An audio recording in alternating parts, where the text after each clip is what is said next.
Welcome sa Durs 2.0.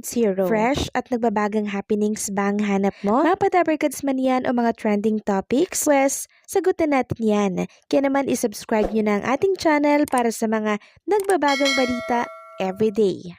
Welcome back again sa ating YouTube channel mga kadabarkads. And for today's video, ang pag-uusapan natin ay tungkol sa mga importanteng kaganapan sa loob at sa labas ng Eat Bulaga.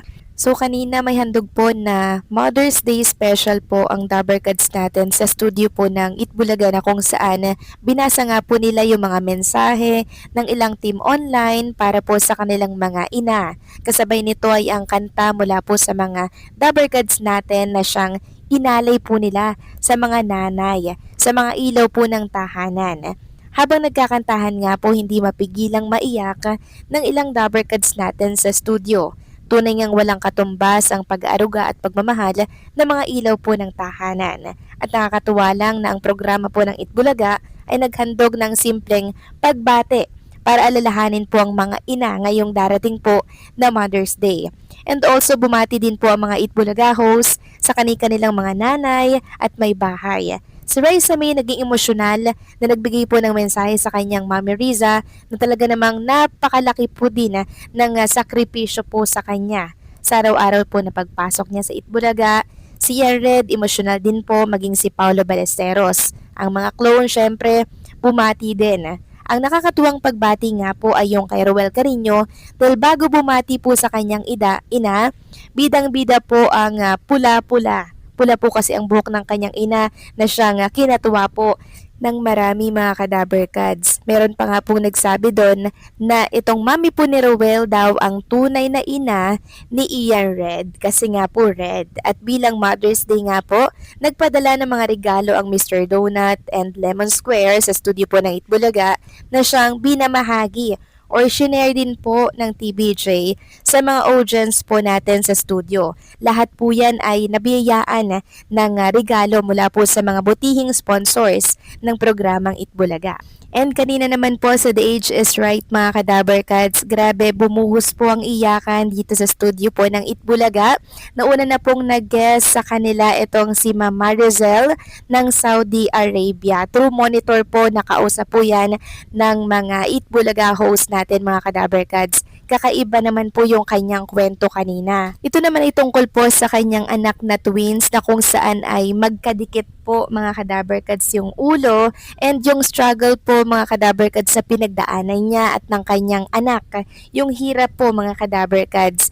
Pero ang nakakatuwa doon, naoperahan na po itong anak po ni Mami Marizel dito po sa Saudi Arabia. At matagumpay pong napaghiwalay mga kadabarkads yung twins na anak niya. Katunayan po niyan, nabash pa po ang gobyerno natin dito sa Pilipinas. Dahil sa ibang bansa pa po talaga ang tumulong dito po sa ating kapwa Pilipino. Sabi nga po nila, very weak daw po ang pamumuno dito sa ating bansa, lalo na po sa mga health system, mga kadabarkads dahil ibang bansa pa po talaga yung tumulong para maoperahan po itong anak ni Ma'am Marizel. Kung inyong mapapansin mga kadabarkads, ipaplex ko na lamang po sa mga screen po ninyo yung mga komento po ng mga dabarkads natin na nanonood online na mas pinuri talaga nila mga kadabarkads yung pamamalakad po ng ibang bansa kumpara po dito sa ating bansa. At sa kwento pong yan ni Ma'am Marizel mga kadabarkads, naiiyak po ang mga studio audience, maging si Bossing Vic Soto at ang mga Itbulaga hosts. Bukod po sa anak ni Mama Rizel na kambal mga kadabarkads na nasa Saudi Arabia, meron pa po siyang dalawang anak na nandirito naman po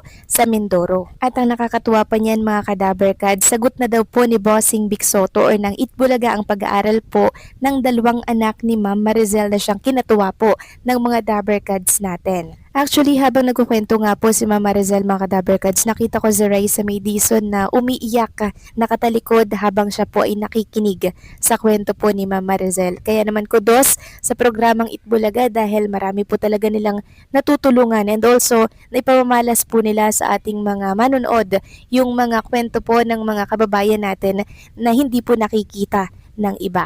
Samantalang naging secret agent din po si Mami Riza mga kadabarkads na kung saan mas lalo nga pong nagpaiyak sa mga televiewers at studio audience dahil po sa kanyang nakakaantig din po na kwentong binahagi.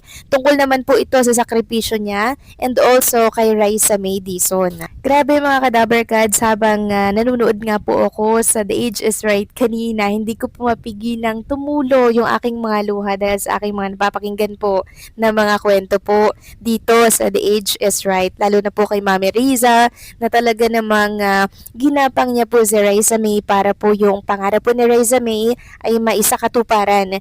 And ngayon, matagumpay na po si Raisa May Dizon. Na-share niya din po mga kadaberkads na ultimong biskwit baon po nila sa pag-audition ni Raisa May.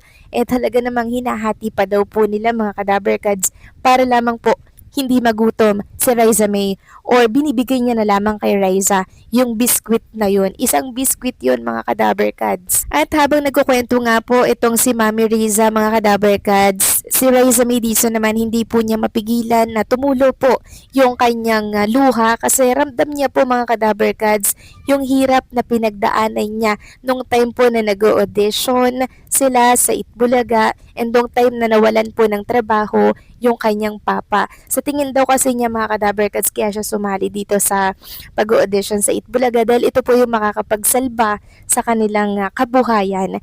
And thankful naman no dahil matagumpay po si Raisa May Dizon at until now nandirito po siya sa programang Itbulaga, regular host na po siya and also nakukuha niya na din po mga kadaberkads yung mga gusto niya pong mabili para po sa kanyang buhay. Katulad nung nakaraan, 'di ba? Nakabili po siya ng Grandia Elite na nagkakahalaga po ng 3 million.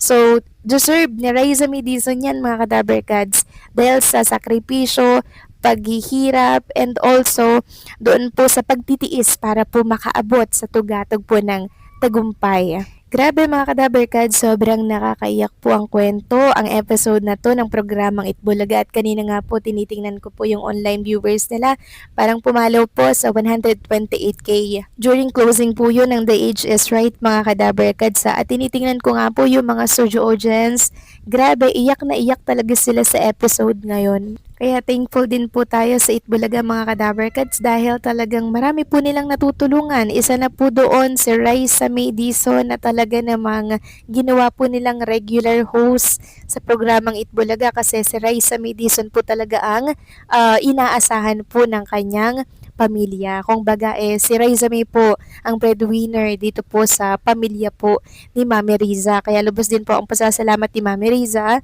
dahil talaga namang naiangat po sila ng anak niya na si Raisa May Dizon.